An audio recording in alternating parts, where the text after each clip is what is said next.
గుంటూరు జిల్లా అంగళకుదురులో ఘనంగా తల్లిదండ్రులు ఉపాధ్యాయుల ఆత్మీయ సమావేశం నిర్వహించారు. ముఖ్య అతిథిగా మంత్రి నాదెండ్ల మనోహర్ పాల్గొన్నారు. ఈ సందర్భంగా నూతన భవనాన్ని మంత్రి ప్రారంభించారు. అనంతరం కెమిస్ట్రీ ల్యాబ్, లైబ్రరీ రూమ్ సందర్శించారు.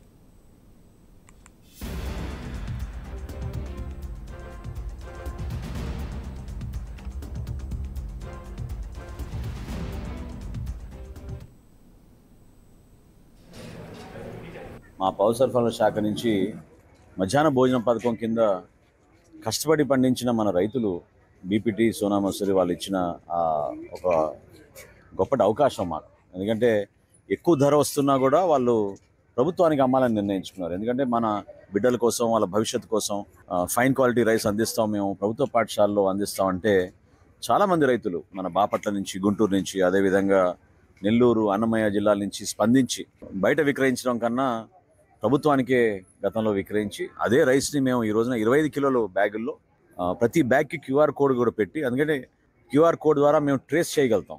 అదేవిధంగా ఉపాధ్యాయులు కానీ మన విద్యార్థులు కానీ వాళ్ళ ఫోన్ల ద్వారా ఇమీడియట్గా చెక్ చేసుకుని ఎక్కడి నుంచి వచ్చింది ఈ రైసు, ఏ రైతు పండించాడు, ఏ రైతు సహాయ కేంద్రం నుంచి మేము తీసుకున్నాం అనే విషయం కూడా దాంట్లో ఉంటుంది. కాబట్టి రైతులందరూ కూడా చాలా మనస్ఫూర్తిగా వాళ్ళు చేసిన కార్యక్రమాన్ని విద్యార్థులు కూడా వాళ్ళ తల్లిదండ్రులు కూడా ఆశీర్వదిస్తారు. ఎందుకంటే కష్టపడి పండించిన ఆ ధాన్యాన్ని మన బిడ్డల కోసం ఉపయోగించుకుంటాం అనే ఒక నినాదంతో మేము వెళ్ళాం. అది 100% క్షేత్రస్థాయిలో ఇంప్లిమెంట్ చేస్తున్నాం. ఈరోజు అందరితో పాటు భోజనం చేశాను. ప్రభుత్వం నుంచి అందిస్తున్న కోడిగుడ్డు, అదేవిధంగా చిక్కీ కూడా బాగానే ఉందని పిల్లలందరూ కూడా చెప్పారు. ఖచ్చితంగా మన పౌరుల కోసం, మన బిడ్డల కోసం, మన భవిష్యత్తు కోసమే ఉపయోగించుకుంటాం. సో ఈ రోజు మెగా పీటీఎం రాష్ట్ర వ్యాప్తంగా ఒకే రోజు జరుగుతుంది.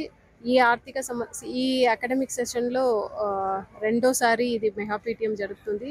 మన గుంటూరు జిల్లాలో దాదాపు 1049 స్కూల్స్, అదేవిధంగా జూనియర్ కాలేజెస్లో కూడా ఈ రోజు జరిగింది. ఇక్కడ తెనాలితో గౌరవ మినిస్టర్ గారితో పాటు నేను కూడా ఇక్కడ అటెండ్ అయ్యడం జరిగింది. ఒక పండుగ వాతావరణంలో అందరూ పిల్లలు, పేరెంట్స్, టీచర్స్ అందరూ కూడా ఈ సమావేశం అయింది. పిల్లల గురించి కూడా పేరెంట్స్, టీచర్స్ ద్వారా చెప్పడం జరిగింది. హోలిస్టిక్ ప్రోగ్రెస్ కార్డ్ కొత్తగా ఏదైతే స్కూల్ ఎడ్యుకేషన్ డిపార్ట్మెంట్ నుంచి తీసుకొచ్చారో ఆ హోలిస్టిక్ ప్రోగ్రెస్ కార్డ్ గురించి పిల్లలు ఎలా చదువుతున్నారో, వారు ఓవరాల్ డెవలప్మెంట్ ఎలా ఉంది అని పేరెంట్స్కి చెప్పడం జరిగింది. అదేవిధంగా ఇక్కడ ఆడపిల్లలకు కూడా మార్షల్ ఆర్ట్స్లో కూడా ట్రైనింగ్ ఇచ్చారా, అది కూడా ఈరోజు ఇక్కడ డెమో చేయడం జరిగింది. సో తర్వాత చివరిగా ఇక్కడ కమ్యూనిటీ లంచ్ కూడా జరిగింది. మీ అందరూ కూడా తెలుసు, మిడ్ డే మీల్లో సన్న బియ్యం ఇస్తున్నారు. సో పిల్లలు, అదేవిధంగా పేరెంట్స్ వారి యొక్క ఫీడ్బ్యాక్ కూడా మంచి ఫీడ్బ్యాక్ ఇచ్చారు. సో బాగానే జరిగింది.